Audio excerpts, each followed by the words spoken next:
Today we have brought for you a very important case of a 65-year-old man who is having smoking history with 35 packers smoking. He has been having complaints of cough, shortness of breath, undocumented weight loss and fever for the last 15 to 16 months, and he has been evaluated for some neoplastic process because the patient's emaciation is out of proportion to the infection. Apart from this patient has clubbing in both the upper and the lower limbs, which is accompanied by the cyanosis. We can also appreciate the central cyanosis in this patient as well.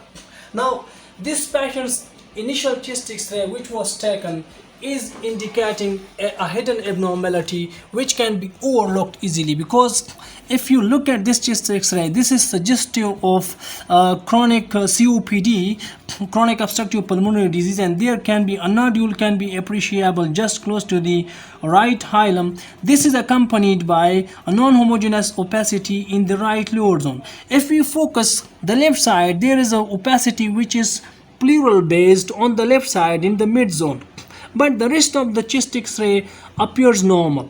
After a few months, this patient underwent another chest X-ray which is appreciable by conglomerate opacities with no air bronchograms. There are no air bronchograms in this. Probably this central lesion has caused collapse of the peripheral parenchyma, which is reflected by the complete opacity, and this lesion has extended to involve the left lower zone, the mid zone, as well as the diaphragm on the left side.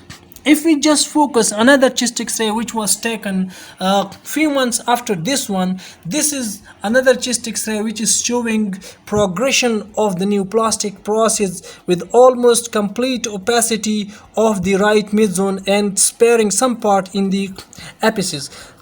Similarly, there is also extension of the lesion involving the left lower and the mid zone, and the diaphragm is not appreciable.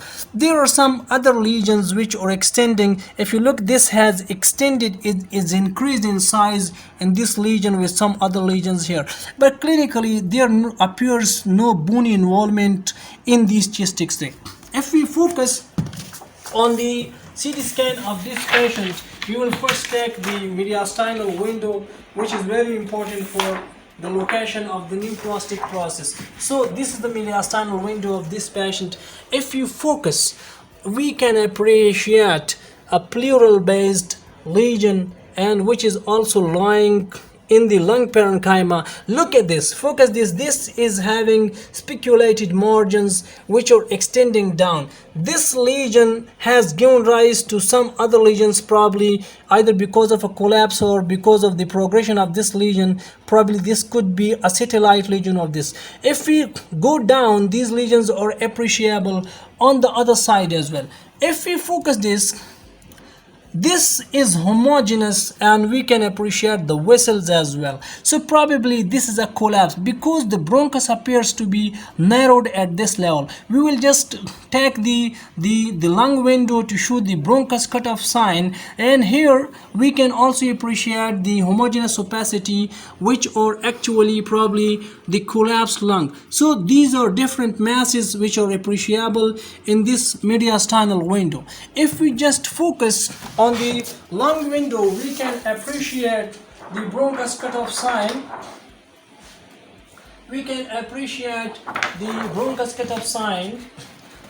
Look at this. This is a spiculated lesion which was appearing central in this X-ray, but it is lying more so peripheral.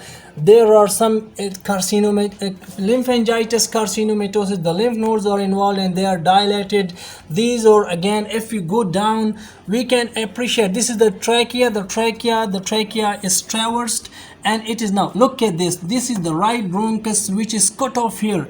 It is cut off here. Look at this is the bronchus cutoff sign, bronchus cutoff sign. We can appreciate the lung which is collapsed distal to this. This is the bronchus cutoff sign. Similarly, this lung is spared side, and this part is probably having the bronchoscopy sign, which is followed by the collapsed lung on the other side. So now there is a diagnostic dilemma whether this patient is suffering from the squamous cell carcinoma or the small cell carcinoma or the large cell or the adenocarcinoma. The first thing which is important in this case, this patient has a consistent history which is 35 pack years, so that is favoring either the small cell or the squamous cell carcinoma.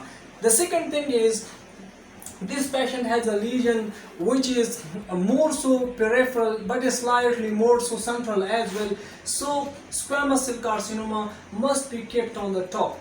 The third thing is, because this patient has clubbing, which is a feature of squamous cell carcinoma, so another thing which is very important in the context of differentiation of the small cell and the squamous cell carcinoma is actually the median survival. The median survival for the small cell carcinoma in advanced cases is estimated in clinical reports to be 7 months to 11 months. While this patient is having this history for the last 14 to 16 months, which is inconsistent with the diagnosis of small cell carcinoma. Another important point which is not favoring the small cell carcinoma is the small cell carcinoma is diagnosed when the patient comes to the doctor that is already have gone to the bones. So there is no clinically on palpation and percussion of the spine, there is no evidence of bone involvement in this case. However, this patient has all the features of squamous cell carcinoma. It is lying more so central. The median survival still the patient is still alive and is surviving. And the third thing is, there is no bone involvement. Though bone involvement may be seen in case of the squamous cell carcinoma.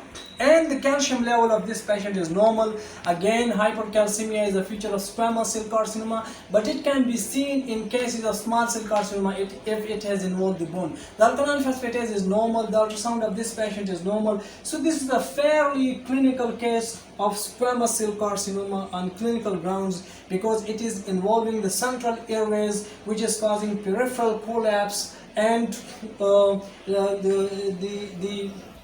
sparing of the bones, which is the characteristic feature of the small cell carcinoma. Hope this is very helpful in the clinical assessment of such patients. Thank you very much.